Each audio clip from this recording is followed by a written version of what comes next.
IPL 2025 के पहले match में ही हो चुकी है ब्लैक जर्सी की एंट्री। नमस्कार दोस्तों, मैं यश तिवारी, आप देख रहे हैं क्रिकेट फटाफट का 1450वां एपिसोड। आज 18 मार्च की तारीख है और रोज की तरह आज भी आईपीएल को लेकर दिन भर की 10 बड़ी रिपोर्ट, बड़ी खबरें आपकी स्क्रीन पर हम परोसेंगे।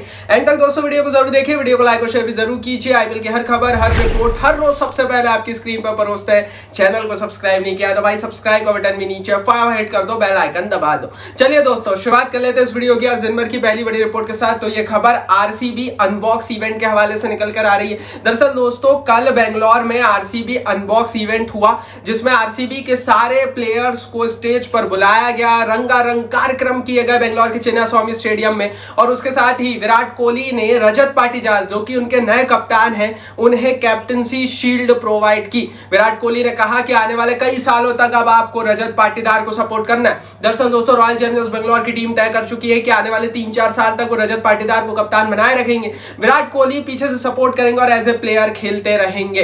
जाहिर है दोस्तों, विराट कोहली के कारण ही आरसीबी की टीम है। हम सबको पता है कि जितनी भी फैन फॉलोइंग और जो भी हम आरसीबी का देखते हैं वो विराट के कारण है। लेकिन विराट ने साफ तौर पर मना कर दिया था कि वो अब कप्तानी नहीं करना चाहते, and that's why Rajat Patidar को कप्तान बनाया गया है। बाकी आप बताओ कमेंट बॉक्स में, विराट कोहली अच्छा विकल्प थे या रजत पाटीदार अच्छा विकल्प है? अपनी राय कमेंट बॉक्स में लिख देना। हालांकि आरसीबी तो घोषणा कर ही चुकी है।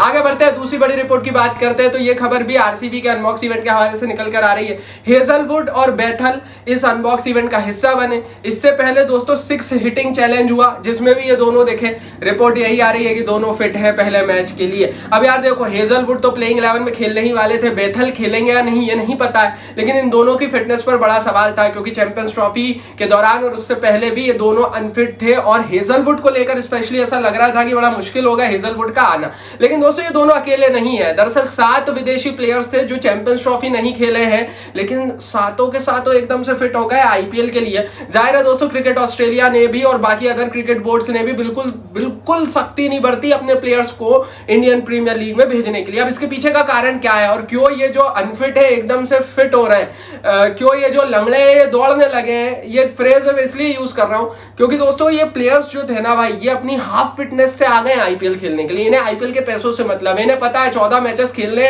आधे मैच भी खेल लिए, 3 मैच भी खेल लिए और उसके बाद भी अनफिट हो गए तो भी चलेगा, पैसे पूरे मिलेंगे। दूसरी बड़ी चीज, इनका क्रिकेट बोर्ड भी कमाई के चक्कर में है। अगर जॉर्ज हेजलवुड को 10 करोड़ या 11 करोड़ रुपए मिलेंगे तो उसका 20%, मतलब हम ये बोल सकते हैं कि भाई लगभग 2-2.5 करोड़ रुपए के आसपास बीसीसीआई प्लेयर फीस के रूप में क्रिकेट ऑस्ट्रेलिया को देगी। तो क्रिकेट ऑस्ट्रेलिया भी बहुत पैसे कमाता है आईपीएल से, एंड दैट्स व्हाई ये सारे प्लेयर्स आ गए। आगे बढ़ते हैं दोस्तों, तीसरी बड़ी खबर की यहां से बात करते हैं। तो फाफ डू प्लेसिस को मिल गया है एक नया स्थान, एक नया पद। इस बार आरसीबी नहीं, इस बार मिला है दिल्ली की टीम में। दरअसल दोस्तों, दिल्ली की टीम ने अपने उप कप्तान के नाम का ऐलान कर दिया। फाफ डू प्लेसिस इनके उप कप्तान होंगे। इससे पहले 3 दिन पहले दिल्ली ने अपने कप्तान के रूप में अक्षर पटेल के नाम का ऐलान किया था। ऐसी स्थिति में केएल राहुल को अब लीडरशिप में कोई भी पद दिल्ली की टीम में नहीं दिया गया। हालांकि स्टिल दिल्ली के सबसे बड़े भारतीय खिलाड़ियों में से एक केएल राहुल है और शायद देयर इज नो डाउट कि वो सबसे बड़े इंडियन प्लेयर है दिल्ली के। लेकिन आखिर हुआ क्या है ये दिल्ली में कि लखनऊ से उठकर बहुत महंगे प्राइस में केएल राहुल दिल्ली जाते हैं, जहां पर वो कप्तान नहीं बनते। पहली चीज ये रिपोर्ट ये आई थी कि केएल राहुल ने खुद मना किया है इस पोजीशन पर आने से। उसका कारण यह है कि प्रेशर बढ़ा रहता है। दूसरी चीज ये है कि दिल्ली भी चाहती नहीं थी कि केएल राहुल कैप्टन बने, क्योंकि पिछले साल से उन्होंने केएल राहुल को देखा है लखनऊ में। केएल राहुल के साथ जो टसल हुआ, दिल्ली वो चाहती नहीं है। और ऋषभ पंत के भी अच्छे टर्म्स नहीं रहे दिल्ली के साथ कप्तानी में, वहां पर भी दिल्ली गच्चा खाई थी। तो ऐसी स्थिति में दिल्ली भी केएल राहुल के साथ बहुत ज्यादा कीन नजर आ नहीं रही थी, एंड दैट्स व्हाई उप कप्तान भी उन्हें नहीं बनाया गया। फाफ डू प्लेसिस उप कप्तान है, इसके मायने क्या है? दरअसल आईपीएल में एक अच्छा अनुभव रखते हैं कप्तानी करने का आरसीबी की टीम में फाफ डू प्लेसिस। ऐसी स्थिति में अगर अक्षर पटेल आने वाले मैचों में उस तरह से नहीं कर पाते हैं तो फाफ डू प्लेसिस को कैप्टन तुरंत अपॉइंट कर दिया जाएगा। तो जाहिर है फाफ डू प्लेसिस नए वाइस कैप्टन होंगे। हालांकि दोस्तों, पहले मैच के कई सारे ऐसे आंकड़े हैं जो कि हम हमारे टेलीग्राम पेज पर डालने वाले हैं। पहले मैच में कौन जीतेगा, बड़ी प्रिडिक्शन यूट्यूब पर भी आएगी, टेलीग्राम पर ऐसे ऐसे आंकड़े आएंगे। इस बार का आईपीएल हमारे टेलीग्राम पेज की नजर से देखना, आपको मजा मजा आ जाएगा। Link is in the description box. Telegram पर ज्वाइन नहीं किया तो कर लो फटाफट। आगे बढ़ते हैं दोस्तों, चौथी बड़ी रिपोर्ट की खबर की यहाँ से बात करते हैं। तो फाइनली जो 1.5 महीने से हम बोल रहे थे वो हो गया है। गुजरात टाइटंस को अपने नए मालिक मिल गए हैं। टोरेंट फार्मा, जो हम सबको पता है एक बड़ी कंपनी है जो कि गैस, पावर और फार्मा की कंपनी है, वो अब नए मालिक होंगे गुजरात टाइटंस की टीम में, जिनका लोगो आप गुजरात टाइटंस के शर्ट्स पर भी देख पाएंगे। दूसरी बड़ी चीज ये है कि डील तो लंबे समय से चल रही थी, लेकिन इनके जो नए मालिक है उसमें थोड़े से कानूनी रोड़े आ रहे थे, वो क्लियर हो गए। बीसीसीआई ने आधिकारिक घोषणा कर दी है कि टोरेंट फार्मा अब नए ओनर रहने वाले हैं गुजरात टाइटंस की टीम के। तो भैया 3 साल पहले जिन्होंने गुजरात खरीदी थी उन्होंने अपने पैसे डबल करे और ओनरशिप बेचकर निकल गए। आगे बढ़ते हैं दोस्तों, पांचवी रिपोर्ट की, पांचवी खबर की यहाँ से बात करते हैं। ये खबर दोस्तों निकल कर आ रही है आईपीएल की ओपनिंग सेरेमनी के हवाले से। ओपनिंग सेरेमनी को लेकर एक डिटेल वीडियो मैंने बनाया है जो कि कल शाम को मैंने डाला है। तो नहीं देखा है तो भाई मैं कार्ड में भी चला दूंगा, और नहीं चला पाऊं तो यार प्लीज जाओ चैनल पर देखो, क्योंकि ओपनिंग सेरेमनी की सारी डिटेल, कैप्टन सेरेमनी की सारी डिटेल हमने बताई है।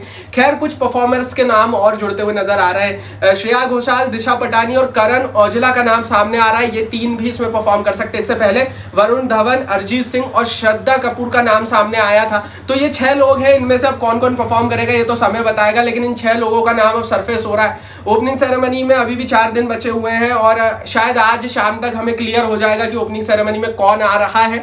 तो उसके लिए भी फिर बोल रहा हूँ, टेलीग्राम पर ज्वाइन नहीं किया है तो डिस्क्रिप्शन बॉक्स में लिंक है। बाकी यूट्यूब पर सब्सक्राइब कर रखो, क्योंकि हर मैच की 10 बड़ी प्रेडिक्शन, जी हाँ, हर मैच की 10 बड़ी प्रेडिक्शन, आंकड़ों के हिसाब से कौन सा खिलाड़ी चल रहा है, कौन टीम जीत रही है, यूनिक कंटेंट हर दिन प्रोवाइड करेंगे। चैनल के साथ बने रहना पूरे आईपीएल में। छठवीं बड़ी रिपोर्ट की बात करते हैं। संजू सैमसन फाइनली राजस्थान रॉयल्स की टीम को ज्वाइन कर चुके हैं। बेंगलोर के एनसीए में भैया इनकी जो फ्रैक्चर फिंगर और जो सर्जरी हुई थी उसका रिहैब चल रहा था। अभी तक एनसीए ने इन्हें कीपिंग करने की हरी झंडी नहीं दी है, लेकिन रिपोर्ट यह है कि बल्लेबाजी करने की हरी झंडी संजू सैमसन को मिल गई। कप्तान है राजस्थान रॉयल्स के, पहले मैच के लिए उपलब्ध है। रिपोर्ट अभी ऐसी ही है। तो जाहिर है संजू सैमसन हमें पहले मैच से दिखेंगे। शायद वो विकेट कीपिंग करते हुए नजर ना आए, शायद वो सिर्फ बैटिंग करते हुए नजर आए। हो सकता है कि भाई वो फील्डिंग करे, लेकिन ऐसी पोजीशन पर करे जहां उनके पास ज्यादा गेंदें ना हो, रिलैक्स पोजीशन पर करे। ऐसी स्थिति में संजू सैमसन की राजस्थान रॉयल्स में एंट्री कम से कम 23 तारीख को जो राजस्थान का मैच होने वाला है उसके लिए अच्छी खबर देती है, क्योंकि सैमसन के अलावा कोई ऐसा प्रॉमिसिंग कप्तान था नहीं। हाँ, विकेट कीपर है राजस्थान रॉयल्स के पास, ध्रुव जुरैल एक ऑप्शन है जो सीधा रिप्लेस करेंगे वहां पर और विकेट कीपिंग कर सकते हैं और बहुत अच्छे विकेट कीपर है। तो जाहिर है कि राजस्थान अब टेंशन में उतना नहीं है। अगर सैमसन को ये इजाजत ना मिलती, वो कैंप को ज्वाइन ना करते, तो फिर दिक्कतें बहुत ज्यादा हैवी होती राजस्थान रॉयल्स की टीम के लिए। आगे बढ़ते हैं, 7वीं बड़ी रिपोर्ट की बात करते हैं। तो भैया शायद आईपीएल में बहुत लंबे समय के बाद काली जर्सियों का दौर शुरू होगा, क्योंकि अब हम देख रहे हैं कि जो पहला मैच खेल रही है आरसीबी और केकेआर की टीम, दोनों ही टीमें थोड़ी सी ब्लैक जर्सी में नजर आ रही है। कल आरसीबी का अनबॉक्स इवेंट हुआ जिसमें हमने रॉयल चैलेंजर्स बेंगलोर की टीम की ऑफिशियल जर्सी देखी, जो कि लगभग ऊपर से भाई जो ब्लू दिख रही थी ना, शायद वो फिर से ब्लैक हो गई है। तो आरसीबी के अनबॉक्स इवेंट में तो यही लग रहा है कि ये फिर से अपनी ब्लैक जर्सी पर वापस गए। पिछले साल ये ब्लू रेड जर्सी में आए थे, लेकिन अब ये शायद फिर से वो ब्लैकिश ब्लू और रेड कलर की जर्सी में लगभग काली जर्सियों में वापस आ गए। तो जाहिर है आरसीबी तो काली जर्सी पहनेगी ही 22 तारीख को लगभग, लेकिन केकेआर भी पहन सकती है। केकेआर ने भी अपनी 2 जर्सीज निकाली है अवे मैचों के लिए। केकेआर की वो साल 2008-2009 वाली ब्लैक गोल्ड जर्सी हमें दिख रही है। 2011 के बाद केकेआर की टीम पर्पल गोल्ड पर आ गई थी, लेकिन एक बार फिर से ऐसा लग रहा है कि अवे मैच, मतलब जो मैचेस केकेआर की टीम ईडन गार्डन्स में नहीं खेलेगी उसमें वो ब्लैक गोल्ड जर्सी पहन सकती है। 2-3 बड़े सोर्सेस ये खबर दे रहा है, हमने आप तक पहुंचा दी है। तो इस बार हो सकता है 2 टीमें हमें ब्लैकिश जर्सी में दिखे, आरसीबी ब्लैकिश रेड और जो हमारी केकेआर है वो ब्लैकिश गोल्ड अवे मैचों की जर्सी में। बाकी सारी टीमों की जर्सी कैसी रहेगी वो हम ऑलरेडी डाल चुके हैं। जी हाँ, ऑफिशियल वीडियो हम ऑलरेडी डाल चुके हैं। हर टीम की जर्सी बताई है, नहीं देखा है तो उसका लिंक भी ऊपर चला जाएगा, नहीं तो 3 दिन या 2 दिन पहले चैनल पर डाला, बड़ा तगड़ा वीडियो, वो भी जरूर देखना। भाई देखो, आईपीएल का पूरा मजा माई क्रिकेट प्रोडक्शन पर मिलेगा, तो सब्सक्राइब नहीं किया ना तो कर रखना, क्योंकि आईपीएल में तो भाई ऐसा कंटेंट आने वाला, फिर बोल रहा हूँ कोई नहीं देगा आपको। आगे बढ़ते हैं, बात करते हैं दिन भर की 8वीं बड़ी रिपोर्ट की। तो यार ये रिपोर्ट आ रही है पाकिस्तान क्रिकेट बोर्ड के हवाले से। कॉर्बिन बॉश के ऊपर लीगल एक्शन ले लिया था ये पाकिस्तानियों ने, क्योंकि ये कॉर्बिन बॉश है ना, ये इन्होंने कल भी मैंने बताया था, परसों भी बताया था, इन्होंने ये बिके तो थे पीएसएल में खेलने के लिए, लेकिन बिकॉज ऑफ मुंबई इंडियंस ने रिप्लेसमेंट में इनको बुलाया था तो इन्होंने पीएसएल को स्किप कर दिया, ये आईपीएल आकर खेलेंगे। अब यार दुनिया का कोई पागल ही खिलाड़ी होगा जो आईपीएल और पीएसएल में से पीएसएल चुनेगा। आईपीएल में पैसा ज्यादा, एक्सपोजर ज्यादा, इंडिया में खेलने का मजा अलग है इतने क्राउड के सामने, और और पाकिस्तान में रोज आतंकी हमले हो रहे हैं, हम देख ही रहे हैं, ट्रेन की ट्रेन हाईजैक हो जा रही है। तो भाई किसी के लिए भी इंडिया ही पहली चॉइस होगा, आईपीएल ही पहली चॉइस होगा। लेकिन रिपोर्ट ये है कि पीएसएल इन पर 2 साल का बैन लगा सकती है। मेरी राय क्या है इसमें भाई, पीएसएल वाले कॉर्बिन बॉश पर बैन लगाए या नहीं लगाए, लेकिन मेरी राय इससे पूरी अलग है। मुझे ऐसा लगता है कि पीएसएल वालों की औकात नहीं है किसी भी विदेशी खिलाड़ी पर बैन लगाने की। ले देकर बड़ी मुश्किल से तो कुछ विदेशी प्लेयर इनके पास खेलने के लिए आते हैं, और अगर ये एग्जाम्पल सेट कर देंगे ऐसे 2 साल का बैन लगाने का किसी भी खिलाड़ी पर, तो जो आ रहा है वो भी नहीं आएंगे, वो भी कह देंगे कि भाई आप क्या कर रहे हो ये। क्योंकि इंडियन प्रीमियर लीग में बैन लगे तो भी समझ में आता है यहाँ की डिमांड बहुत आई है, विदेशी प्लेयर मरते हैं आईपीएल खेलने के लिए। और पाकिस्तान में उल्टा होता है, पीएसएल वाले मरते हैं विदेशी खिलाड़ियों को बुलाने के लिए। कॉर्बिन बॉश के केस में यही हुआ।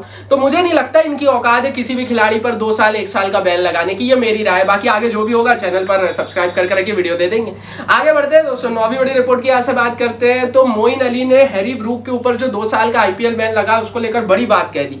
मोइन अली जो कि आईपीएल खेल रहे हैं, उसके अलावा हैरी ब्रूक जो दिल्ली में बिके थे पर खेलने नहीं आ रहे हैं। तो रिपोर्ट ये मोइन अली बोल रहे हैं it's not harsh. Adil Rashid ने भी यही कहा, उन्होंने बोला हैरी ब्रूक पर जो बैन लगा है बिल्कुल सही लगा है और इसको हार्श मत बोलो। हार्श इन द सेंस ये है भाई कि बहुत सारे लोग ये बोल रहे थे कि यार आपको 2 साल का बैन नहीं लगाना था, लेकिन मोइन अली ये बोल रहे हैं कि हैरी ब्रूक को सब पता था कि अगर वो आईपीएल में बिक जाएंगे, खेलने नहीं आएंगे तो उन पर बैन लगेगा। दूसरी बड़ी चीज, हैरी ब्रूक का ऑलरेडी ऐसा प्लान था कि वो शायद आईपीएल को स्किप करे, पहले भी कर चुके हैं हैरी ब्रूक, तो उन्हें आईपीएल में अपना नाम नहीं देना था, टीमों को नुकसान होता है। तो भाई देखो यार, एक तरफ पीएसएल है, एक तरफ आईपीएल है, यहाँ बैन लग रहा है तो उनके ही देश के खिलाड़ी बोल रहे हैं सही बैन लगा, और वहां पीएसएल वाले बैन लगाने की मुझे नहीं लगता इनमें पीएसएल में किसी भी विदेशी पर बैन लगाने की औकात। 10वीं बड़ी रिपोर्ट की भाई यहाँ से बात कर लेते हैं। तो हार्दिक पांड्या ने बहुत बड़ी बात कह दी आईपीएल की शुरुआत से पहले एक इंटरव्यू में, कहा main priority of our is to unify. उन्होंने कहा हमारी जो मुख्य प्रायोरिटी है वो यूनिफाई होना है। पिछले सीजन में यही तो दिक्कत थी मुंबई इंडियंस की, क्योंकि कागज पर शायद मुंबई से तगड़ी टीम कोई नहीं थी, लेकिन पिछला सीजन कितना बुरा गया हम सबको पता। लेकिन पांड्या जो इनके कप्तान है वो बोल रहे हैं कि यूनिफाई होकर खेलना है। पिछले साल की कड़वी दवाई पांड्या ने अच्छे से चखी है। पांड्या को पता है कि भैया अगर रोहित शर्मा को साइडलाइन किया गया तो खुद भी साइडलाइन हो जाएंगे, पब्लिक साइडलाइन कर देगी सबको, इसीलिए इस बार यूनिफाई होकर खेलना है। हालांकि रोहित शर्मा इस बार मुंबई इंडियंस में उतना इंटरेस्ट नहीं दिखा रहे हैं। रिसेंटली वो मालदीव्स गए हुए हैं, आईपीएल की शुरुआत में 4 दिन बचे हुए, लेकिन वो अपने परिवार के साथ फैमिली में अपना फैमिली वेकेशन एंजॉय कर रहे हैं। तो जाहिर है जो हमारे रोहित भाई हैं वो इतना ज्यादा इंटरेस्टेड नहीं है अब टीम में। जाहिर है जिस तरह से उन्हें साइडलाइन किया गया, वो अब सिर्फ एज ए प्लेयर खेलना चाहते हैं। जब आईपीएल शुरू होगा वो आकर खेल लेंगे, आपके लिए रन बना देंगे। लेकिन अच्छा नहीं हुआ रोहित शर्मा के साथ, क्योंकि एक खिलाड़ी आपको T20 वर्ल्ड कप जिताता है देश को, एक खिलाड़ी आपको चैंपियंस ट्रॉफी देश को जिताता है, लेकिन मुंबई इंडियंस की टीम के कानून ये बोलते हैं कि वो आपका कप्तान भी नहीं बन सकता। तो फिर क्या भाई, मुंबई में क्या बोलूं भाई। अगर आप भी इस पर अपनी राय कमेंट बॉक्स में लिख दो। यदि दिन भर की 10 बड़ी रिपोर्ट, कमेंट बॉक्स में अपनी राय जरूर लिखो भाई। इस वीडियो को लाइक और शेयर कर दो अपने हर एक आईपीएल फैन के साथ। यार आईपीएल आ रहा है, अब तो बहुत इंटरेस्टिंग, बहुत ज्यादा जज्बा आ रहा है अंदर से। इस वीडियो को लाइक और शेयर जरूर कर देना, सब्सक्राइब जरूर कर देना। टेलीग्राम के लिंक भी नीचे है, फटाफट ज्वाइन कर लो।